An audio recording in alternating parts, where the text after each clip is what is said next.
Hello hi नमस्कार, मैं रजनी रावत। और देखिए निकल चुकी हूँ आज मैं फिर से। और अभी मेरा ऑपरेशन हुआ था तो कुछ दिनों से मैं बाहर नहीं निकल रही थी, और आज काफ़ी दिनों के बाद मैंने सोचा चलो थोड़ा सा फील्ड में हो जाते हैं। तो आज हम आए हॉस्पिटल मखान सिंह में, जिधर महिलाओं का वार्ड है ये, और तो उस साइड दूसरा है, इस साइड दूसरा है। तो हम यहाँ पे आए हुए हैं, तो हम लोग एक इंटरव्यू लेने आए डॉक्टर साहब का। तो हमारी पूरी टीम आई है, तो चलते हैं अंदर, देखते हैं क्या हो रहा है हॉस्पिटल के अंदर।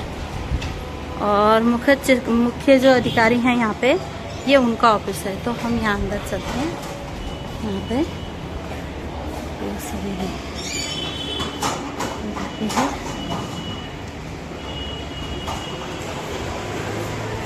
ये लेखाकार का कक्ष है। और ये देखिए, ये मुख्य चिकित्सा अधिकारी अधीक्षक का कक्ष है। और ये इधर हैं DT सिंह यादव, तो यहाँ पे इनका अपना वाला वो है। तो ये इस टाइम उपस्थित नहीं है यहाँ पे, तो हम अंदर आते हैं।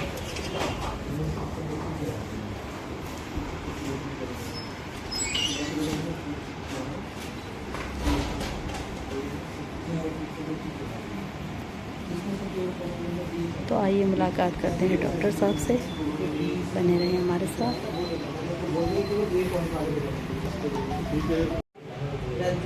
रजना तो कल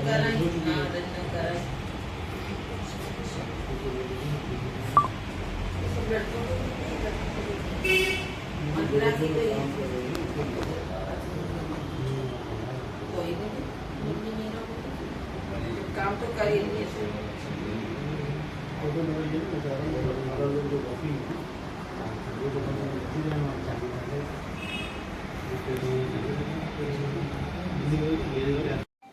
हम आज महिला चिकित्सालय में बैठे हैं और हमारे सामने CMS साहब हैं। तो मैं उनसे चंद सवाल करूंगा आज के स्वास्थ्य वाले विषय पर।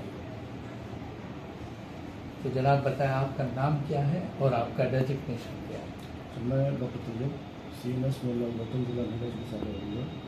आप सभी लोगों का एलर्जी परिवार की तरफ से स्वागत है।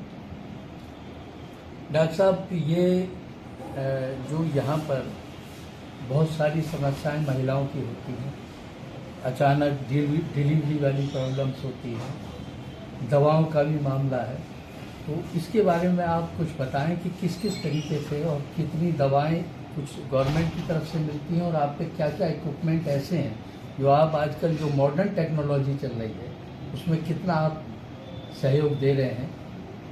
क्योंकि डिलीवरीज के लिए सरकार ने जितने डिलेज हैं उसको कम करने के लिए, क्योंकि पहले जो कभी डिलीवरीज है रास्ते में हो रही है, कुछ ऑब्स्ट्रक्टिव लेवल्स हैं, तो उस पर 102 एम्बुलेंस और पेरिफेरी के लेवल पे आशा, और जो रेफरल का सिस्टम है वो पहले से बहुत ही बेटर हुआ है कि कोई भी कॉम्प्लिकेटेड डिलीवरीज है वो टाइमली जो है डिस्ट्रिक्ट लेवल हॉस्पिटल या रेफरल सेंटर्स पर पहुँच जा रही हैं।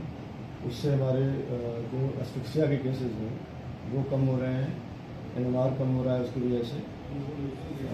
बाकी जो इक्विपमेंट्स की जहाँ तक बात है, उसके बाद भी जो बच्चे किसी वजह से कॉम्प्रोमाइज़ हो रहे हैं या माओं को प्रसव संबंधी जो है कोई परेशानी होती है, उसके लिए 24 घंटे सीजर की फैसिलिटीज़ हैं। सीजरियन सेक्शन हमारे पास जो है वो है। इसके अलावा भी जो असिस्टेड डिलीवरीज है उसके लिए सारे इक्विपमेंट टेक्नोलॉजी वगैरह हमारे पास। तो फिर अगर बच्चे किसी वजह से एस्फिक्सिएटेड है या RD है या किसी को जेनेटल और कोई इशूज़ आ रहे हैं, इसके लिए 24 घंटे हमारे पास फंक्शनल SNCU है, जिसमें कि अगर किसी को रेस्पिरेटरी डिस्ट्रेस है बच्चे को, उसके लिए CPAP की मशीन है। ये अभी लास्ट ईयर हम लोगों को प्रोक्योर हम लोगों ने कराया है, तो 2 CPAP मशीन है हमारे पास, प्लस एक वेंटी है। साथ में PSA प्लांट भी जो है ये पोस्ट कोविड हम लोगों को यहाँ डोनेट हुआ था, जो कि अभी वर्तमान समय में थोड़ा सा उसके सर्विस के इश्यूज़ हैं, लेकिन वो भी जो है इसी महीने उसको हम लोग रिजॉल्व कर लेंगे। ये सारे इक्विपमेंट्स आपको अभी जल्दी में दिए गए हैं या पहले से? ये CPAP हमारे पास ये गवर्नमेंट की तरफ से लास्ट ईयर प्रोक्योर हुए हैं। सांस संबंधित जो है समस्या है, RD हम लोग कहते हैं, जो कि मोर देन 80 रेस्पिरेटरी रेट वाला है, तो उसके सपोर्ट के लिए रेस्पिरेटरी असिस्टेंस के लिए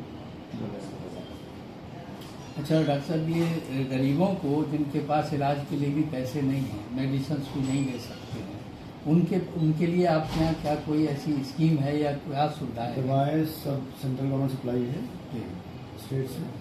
उसके अलावा भी अगर हम लोगों को कुछ किसी दवाओं की आवश्यकता होती है उसके लिए MCH सर्विसेज के उसमें कुछ फंड्स भी हैं। अगर कोई दवा हम लोगों को जरूरत पड़ती है हम लोग लोकल से फैसिलिटी कर सकते हैं। मतलब आप ये कहना चाहते हैं कि बाहर मैक्सिमम से किसी भी मरीज को कुछ भी लाने की आवश्यकता नहीं। सारी दवाएं आपके यहाँ अवेलेबल।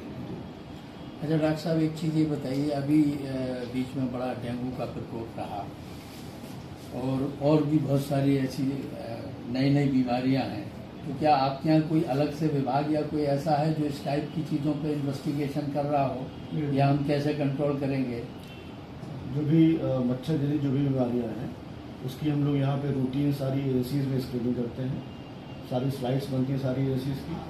उसके अलावा इनकेस अगर किसी का ये NS1 या कुछ अगर पॉजिटिव आता है तो उसके लिए हमारे पास ही में डिस्ट्रिक्ट हॉस्पिटल है, वहाँ उनके पास आइसोलेटेड बेड्स है, वहाँ एडमिट कराते हैं। हमारे पास भी जो है 4 बेड्स हमेशा रिजर्व रहते हैं अगर किसी की जरूरत है कुछ भी। इसके अलावा जैसे छोटे छोटे बच्चे हैं, या एक छोटा सा सवाल है, आपने कभी कोई ऐसा केस जो बहुत ही बिल्कुल कॉम्प्लिकेट टाइप हो या इस टाइप का कोई आपने केस कभी हैंडल किया हो तो उसके बारे में कुछ दर्शकों को बताइए। नहीं, हमारे SNCU का रिजल्ट जो है इसकी बेड ऑक्यूपेंसी हमेशा जो है मोर देन 100% रही है। मैं रेडिएशन पहले ही 2021 से था, उसके बाद 2023 से मैं सेलेक्ट बना हूँ। इससे पहले 2014 से मैं फांसी में रेडिएशन ही थे वहाँ पर। तो यहाँ लेस देन मतलब 1 kg और इवन 950 ग्राम्स के बच्चे भी यहाँ पे बचे हैं। और ओवरऑल बहुत ही सेटिस्फाइंग रिजल्ट है यहाँ पर।